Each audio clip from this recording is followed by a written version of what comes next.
Hello बच्चों, मेरा नाम है राम और आज मैं आपको पढ़ाने जा रहा हूँ क्लास 12 का हिस्ट्री का चैप्टर नंबर 1। तो हमने उसका पार्ट 1 पढ़ लिया है। आज हम उसके पार्ट 2 के बारे में पढ़ेंगे। हड़प्पा सभ्यता में आज हम पढ़ेंगे सामाजिक जीवन, आर्थिक जीवन, धार्मिक जीवन के बारे में। तो हड़प्पा सभ्यता जो सामाजिक संगठन देखते हैं सबसे पहले।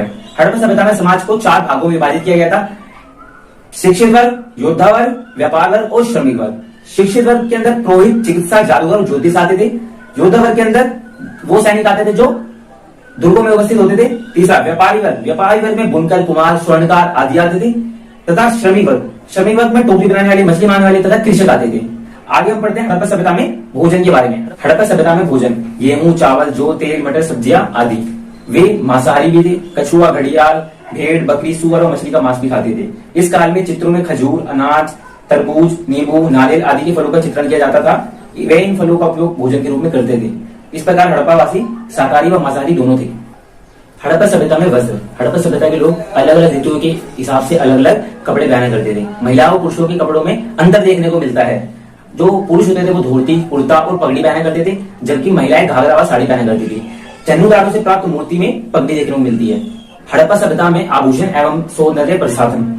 भाई देखो, जो स्त्री पुरुष होते थे ना वो दोनों ही आभूषण पहना करते थे। और जो अंगूठी, कान की बालियां, चूड़ियां, बाजूबंद, हार आदि वो पहना करते थे। और जो धनी लोग होते थे, रिच लोग होते थे, वो तो सोने चांदी की चीजें पहना करते थे। और जो गरीब लोग होते थे ना, बेचारे मिडिल क्लास गरीब लोग, वो पहना करते थे तांबे और कांसे, लोहे की चीजें, आभूषण। ठीक है।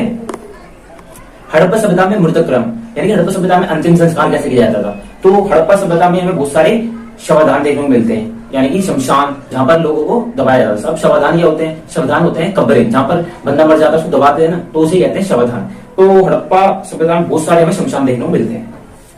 सर जॉन मार्शल के अनुसार इन शवदानों को 3 भागों में बांटा गया है: पूर्ण शवदान, आंशिक शवदान और कलिश शवदान। ठीक है।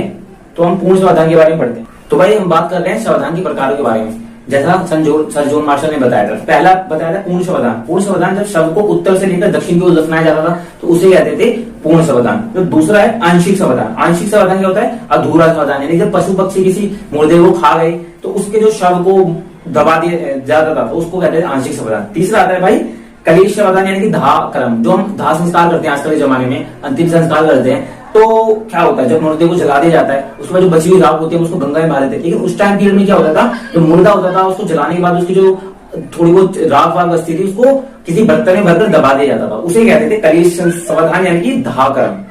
हड़प्पा सभ्यता में चिकित्सा विज्ञान। तो भाई देखो, हड़प्पा सभ्यता के जो लोग थे बहुत डेवलप थे, उनको चिकित्सा विज्ञान की भी जानकारी थी। वैसे जड़ी बूटी, फूल, वृक्षों के पत्ते, विशिष्ट प्रजाति के वृक्षों का फूल, इन सबको पीसकर वो औषधि बनाते थे। जो बीमार होता था उसको दे देते थे और वो बंदा ठीक हो जाता था। इसी प्रकार से वो हिरण के सींगों का चूर्ण बनाते थे और समुद्र के जो झाग होते हैं उससे भी औषधि बना लेते थे। इन सब प्रयोग को औषधि बनाकर बीमार को ठीक करने के लिए करते थे। ठीक है भाई। और वहां कुछ टाइम पीरियड में शिलाजीत भी पाई जाती थी। शिलाजीत तुम्हारे घर में मिल जाती होगी, तो उसका भी वो औषधि के रूप में प्रयोग करते थे। आगे बढ़ते हैं।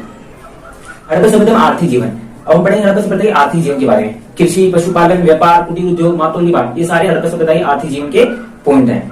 तो इनको हम धीरे धीरे आगे डिस्क्राइब करके पढ़ेंगे। जो गेहूं, मटर, खजूर, कपास, तरबूज, तिल, राई, सरसों जैसी फसलें हड़प्पा सभ्यता के लोग उगाते थे। ठीक है भाई। वहां पर वो फार्म वाला तो उनके पास होता नहीं था, लेकिन वो हल्के साक्ष्य जरूर मिले हमें, हल्का प्रयोग करते थे। काली बंगन से हमें हल्के साक्ष्य मिले हैं। और फसल को काटने के लिए वो दराती का प्रयोग भी करते थे। दराती जो हसिया होता है जो तुम्हारे गाँव में प्रयोग करते होंगे, उसका वो प्रयोग करते थे। अनाज को ढोने के लिए वो 2 पहियों वाली गाड़ी का प्रयोग करते थे, जैसे बैलगाड़ी होती है तो उसका वो प्रयोग करते थे। बैल सिंधु सभ्यता का सबसे प्रमुख पशु था। हाथी को पालते थे, लेकिन घोड़े के साक्ष्य वहां से नहीं मिले हड़प्पा सभ्यता में, यानी कि वो घोड़े को नहीं पालते थे हड़प्पा के लोग। कुत्ते और बिल्ली को पालते थे, साथ ही तोता, भालू, चीता, खरगोश, बत्तख, हिरण आदि के चित्र हमें हड़प्पा सभ्यता से मिले हैं, लेकिन उनका अवशेष कोई भी नहीं मिले।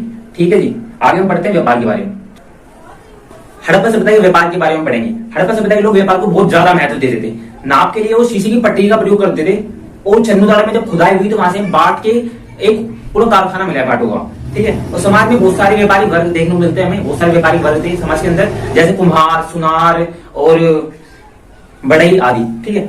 हड़प्पा सभ्यता के जो लोग थे वो 2 प्रकार से व्यापार करते थे: आंतरिक व्यापार और बाहरी व्यापार। अब ये क्या होता है आंतरिक बाहरी व्यापार? आंतरिक व्यापार है जो अपने आसपास के स्थानों से व्यापार कर रहे हैं हड़प्पा के लोग। हड़प्पा के लोग चन्नूदारों से व्यापार कर रहे हैं, हड़प्पा के लोग राखी गढ़ी से व्यापार कर रहे हैं, काली बंगन से व्यापार कर रहे हैं, आंतरिक व्यापार में आ जाता है। और जो हड़प्पा सभ्यता के लोग बाहर के देशों से व्यापार करते थे वो आता था बाहरी व्यापार के अंतर्गत। ठीक है। और हड़प्पा सभ्यता के लोग बाहरी व्यापार करने के लिए जहाजों का इस्तेमाल करते थे जब वो समुद्र पार करके व्यापार करने जाते थे। और हड़प्पा सभ्यता के लोग व्यापार करने में मोहरों का प्रयोग करते थे। मोहर उनके व्यापार को काफी सुविधाजनक बना देती थी। ठीक है। ये तुम्हारा व्यापार वाला कंप्लीट। अब हम पढ़ेंगे हड़प्पा सभ्यता के कुटीर उद्योग के बारे में। कुटीर उद्योग क्या होता है? कुटीर उद्योग यानी कि जो छोटे मोटे कारखाने होते हैं ना, छोटी मोटी फैक्ट्री, तो उसे बोलते हैं कुटीर उद्योग। तो हड़प्पा सभ्यता में जो कुम्हार होता था वो अपने चाक से मिट्टी के बर्तन और खिलौने बनाया करता था। इसके अलावा वहां पर बड़ी मात्रा में ईंटें बनाई जाती थी। इस काल में हाथी दांत, सीपी और धातु के बहुत सारे आभूषण देखने को भी मिलते हैं जो बनाए जाते थे वहां पर। तो ये सब कुटीर उद्योग के अंदर आते हैं। बस तो बाट, तो हड़प्पा सभ्यता के लोग तराजू व बाटों का इस्तेमाल करते थे। ठीक है, तो जो बाट होते थे वो एक चट नामक पत्थर से बनाए जाते थे जो काफी चिकना होता था। ठीक है, जो सबसे बड़ा बाट होता था उसका जो वजन था 375 ग्राम था, और जो सबसे छोटा बाट था उसका वजन 0.87 ग्राम था। अब तुम देख लो कितने ज्यादा मापतोल को लेकर सतर्क लोग थे। हड़प्पा सभ्यता में धार्मिक जीवन, अब हम पढ़ेंगे हड़प्पा सभ्यता के लोग पूजा किसकी करते थे, उनके धार्मिक जीवन के बारे में पढ़ेंगे। हड़प्पा सभ्यता के लोग मातृ देवी की पूजा करते थे, शिव या परम पुरुष की आराधना करते थे, वृक्ष जो पेड़ होते हैं और पशु यानी कि जानवरों की पूजा करते थे, तथा लिंग की पूजा करते थे। अब इनको हम थोड़ा डिटेल में पढ़ेंगे। हड़प्पा सभ्यता में मातृ देवी की पूजा है उपासना। हड़प्पा सभ्यता में हमें कोई भी ऐसा जगह देखने को मिलती, यानी कि हमें कोई भी वहां पर जो मंदिर कह सके जिसे हम हड़प्पा सभ्यता में नहीं कोई मंदिर की साक्ष्य हमें देखने को नहीं मिलते हैं। हड़प्पा सभ्यता के काल में मिट्टी तथा धातु की अनेक नगर नारी की मूर्तियां हमें देखने को मिलती है। जो मातृ देवी थी उनकी जो चित्र थे वो मोहरों पर, ताबीजों पर और मिट्टी के बर्तनों पर छपे हुए थे। जो हड़प्पा सभ्यता के लोग थे उनका मानना था जो मातृ देवी है ना वो इस सृष्टि का रचना करने वाली है, उन्होंने सृष्टि को उत्पन्न किया है इस सृष्टि को, और जो वनस्पति हैं उनको भी मातृ देवी ने बनाया है। इस टाइम पीरियड में जो मातृ देवी को खुश करने के लिए हड़प्पा सभ्यता के लोग बलि देते थे और वो नाच गाना करते थे। लेकिन इस काल में हमें हड़प्पा सभ्यता में कोई भी हमें मंदिर के विषय देखने को नहीं मिले। शिव या परम पुरुष की उपासना, हड़प्पा सभ्यता में एक ऐसी मुद्रा मिली है जिसमें एक पुरुष का चित्र बना हुआ है और उस पुरुष के दोनों ओर सींग उगे हुए हैं सिर पर, और वो एक गंभीर मुद्रा में बैठा हुआ है। इसके चारों ओर जंगली भैंसा, गैंडा, शेर और हाथी है। वो ध्यान मगन मुद्रा में बैठा हुआ है और उसके सिर के ऊपर कुछ 5 शब्द लिखे गए हैं। उन्हें आज तक पढ़ा नहीं जा सका है क्योंकि जो हड़प्पा सभ्यता की जो लिपि है वो चित्रात्मक लिपि थी, रहस्यमय लिपि है, उसे आज तक पढ़ा नहीं जा सका है। तो वृक्ष और पशुओं की पूजा, हड़प्पा सभ्यता में एक मोर मिली है जिसमें पीपल तथा उसकी पत्तियों का चित्र अंकन है। तो ऐसा लगता है कि हड़प्पा सभ्यता के लोग पीपल की पेड़ की पूजा करते होंगे। हड़प्पा सभ्यता में एक मोर ऐसी मिली है जिसपे सांड और बैल का चित्र अंकित है। तो ऐसे में लगता है कि हड़प्पा सभ्यता के लोग पेड़ों और वृक्षों की पूजा करते थे। वर्तमान में शिव भगवान की और उनके साथ नंदी की पूजा पूरे भारत में की जाती है। हड़प्पा सभ्यता में खुदाई में पत्थर के लिंग भी मिले हैं, तो इससे ऐसा लगता है कि हड़प्पा सभ्यता में लिंग पूजा भी का प्रचलन था। जो लिंग है, पत्थर के लिंग, ये अलग अलग आकार के हैं, गोल हैं, नोकदार हैं, और कुछ तो 2 इंच जितने छोटे हैं जबकि कुछ 4 फीट के बड़े भी हैं। तो हड़प्पा सभ्यता में लिंग की पूजा भी की जाती थी। सभ्यता में स्वास्तिक चिन्ह, क्रोस तथा पिल्स के चिन्ह को पवित्र माना जाता था। हम पढ़ेंगे हड़प्पा सभ्यता के राजनीतिक जीवन के बारे में। हड़प्पा सभ्यता में राजनीतिक जीवन कैसा था? तो हड़प्पा सभ्यता में राजनीतिक जीवन की जो हमें जानकारी बहुत कम मिलती है।